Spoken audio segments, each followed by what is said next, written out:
El Salvador, once called the murder capital of the world, was a place many fled, not visited. Its name, the Savior, seemed a cruel joke amid decades of violence, gangs and fear. But today, the story is changing. Streets once ruled by gangs now echo with laughter and hope. The government's crackdown has brought peace, but at a cost, raising tough questions about freedom and security. To understand this transformation, we must look at the scars of war, the rise of gangs, and the resilience of its people. This is the story of El Salvador, a little giant fighting for its future. The roots of El Salvador's gang crisis run deep, buried in the scars left by its brutal civil war, a conflict that tore the nation apart for over a decade, leaving wounds that have yet to fully heal. During the 1980s, El Salvador became a Cold War battleground, where superpowers fought proxy wars on Salvadoran soil. The violence was relentless, claiming the lives of 75,000 people and forcing more than 1 million to flee their homes, leaving entire communities shattered and families forever changed. Seeking safety, thousands of Salvadoran refugees made their way to the United States, especially Los Angeles. But instead of finding peace, many young Salvadorans found themselves isolated in unfamiliar neighborhoods, facing discrimination, poverty, and the trauma of war. In this harsh environment, some banded together for protection and belonging, giving rise to notorious gangs like MS-13 and Barrio 18, groups that offered a sense of family but also perpetuated cycles of violence.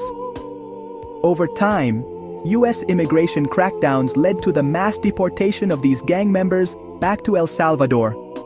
They returned to a homeland still reeling from war, where poverty, unemployment, and broken institutions created fertile ground for gangs to take root and expand their power. Ironically, the United States had played a major role in fueling the Civil War through military aid and political intervention, only to later export the consequences of that conflict by deporting gang members back to El Salvador, compounding the nation's suffering. In the aftermath, El Salvador's fragile institutions struggled to maintain order. The easy availability of weapons, combined with a generation traumatized by violence, allowed these gangs to evolve into something far more dangerous: criminal organizations that would terrorize communities for decades to come. The violence became cyclical, trauma breeding more trauma, as the monsters created in exile returned home, stronger and more ruthless than ever before. Families grieved, communities lived in fear, and hope seemed to fade with each new tragedy. This is how El Salvador's nightmare began, a legacy of war, displacement, and the birth of monsters that still haunt the nation today. The Maras became a shadow government, ruling neighborhoods with fear and extortion. Crossing a street could mean death. Businesses paid renta just to survive. Young men were forced to join or die, while women suffered horrific abuse. Government crackdowns like Mano Dura only made things worse. Prisons became gang headquarters, and the state lost control. Ordinary Salvadorans learned to keep their heads down, pay up, and avoid invisible borders. The police were powerless or corrupt. Survival meant silence. For over 2 decades, millions lived in the shadow of gangs, their futures stolen by daily terror. This was life in El Salvador, until everything changed. In 2019, Nayib Bukele, a young and charismatic outsider, swept into power in El Salvador. He promised to end the decades-long nightmare of gang violence that had gripped the nation, pledging a new era of hope and security for ordinary Salvadorans who had lived in fear for years. For a brief moment, it seemed like peace had arrived. Whispers spread of a secret pact between Bukele's government and the country's most notorious gangs, a deal that kept the violence at bay. But in 2022, that fragile calm shattered. Violence erupted once again, leaving the nation reeling and desperate for answers. Bukele's response was swift and uncompromising. He declared a state of exception, suspending basic rights and unleashing a wave of mass arrests. The military and police flooded the streets, rounding up anyone suspected of gang ties, often with little evidence. In just months, over 70,000 people were detained. Homicide rates plummeted to historic lows, and neighborhoods that had once been war zones became safe almost overnight. The transformation was dramatic, and for many, it felt miraculous. For countless Salvadorans, this was nothing short of liberation. Businesses that had shuttered their doors reopened. Children who had been kept inside for safety finally played in the streets, and families began to reclaim their communities. The sense of fear that had defined daily life started to fade. But this newfound security came at a steep price. Reports of arbitrary arrests and human rights abuses mounted. The construction of the massive Secot megaprison became a symbol of the new order, one where safety was achieved through iron-fisted control and the sacrifice of civil liberties. Around the world, experts and activists debate whether this is a sustainable path or a dangerous precedent. Yet, within El Salvador, Bukele's popularity soars. For many, he is the savior their country's name, the savior, has long promised, delivering the peace they had almost given up on. Security has undeniably returned to El Salvador's streets. But as the nation moves forward, a haunting question remains.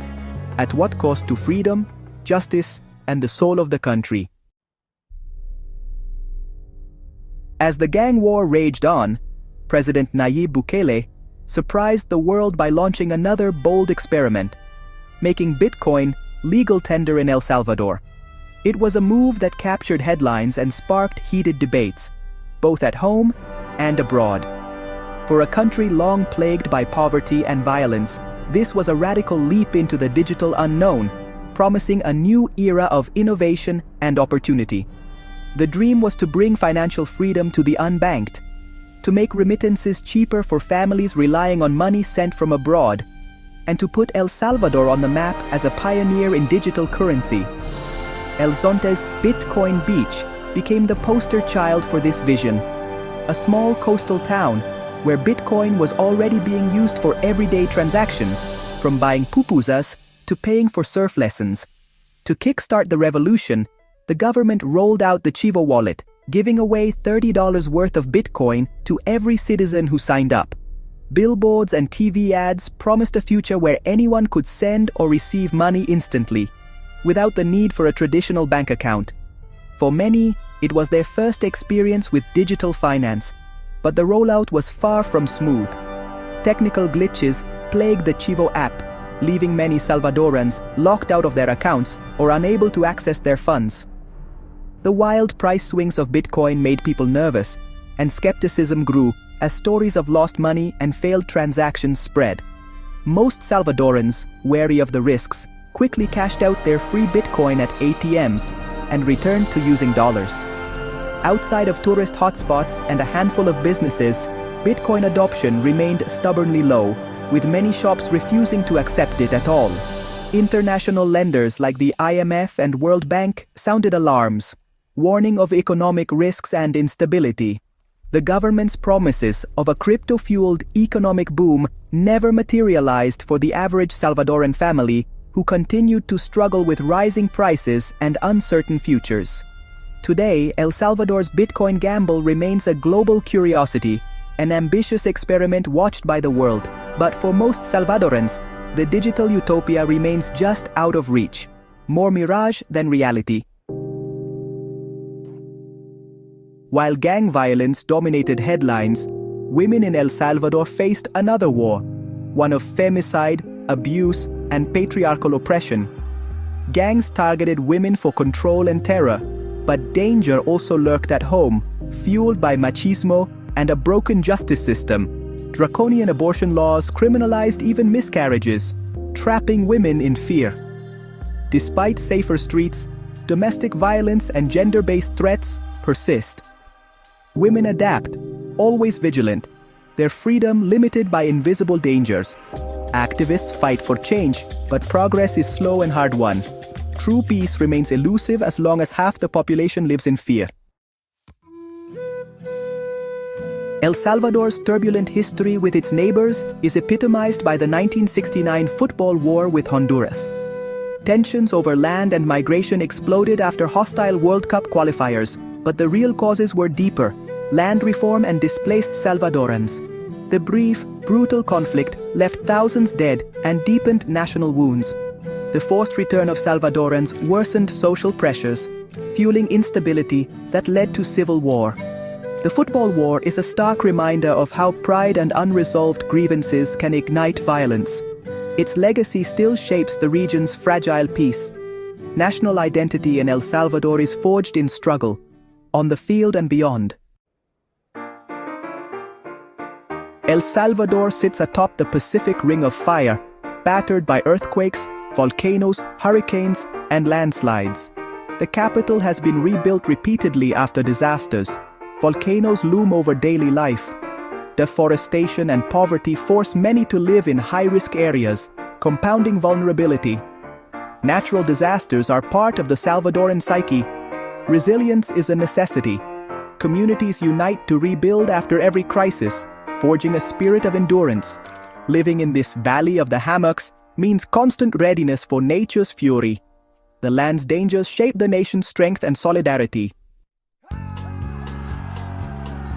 Beyond the headlines, El Salvador pulses with color and life. Vibrant buses alegres and cumbia music fill the streets, while surfers flock to Pacific beaches like El Tunco and El Zonte. Nightlife thrives in safer neighborhoods, a sign of newfound hope. Pupusas, thick corn tortillas stuffed with cheese or pork, are a national ritual reflecting the country's rich heritage. Visitors are welcomed warmly, but caution and respect are still wise. The country is changing fast. Listening to locals reveals its true complexity. El Salvador challenges perceptions and rewards open minds. For those who look deeper, the little giant's soul is unforgettable.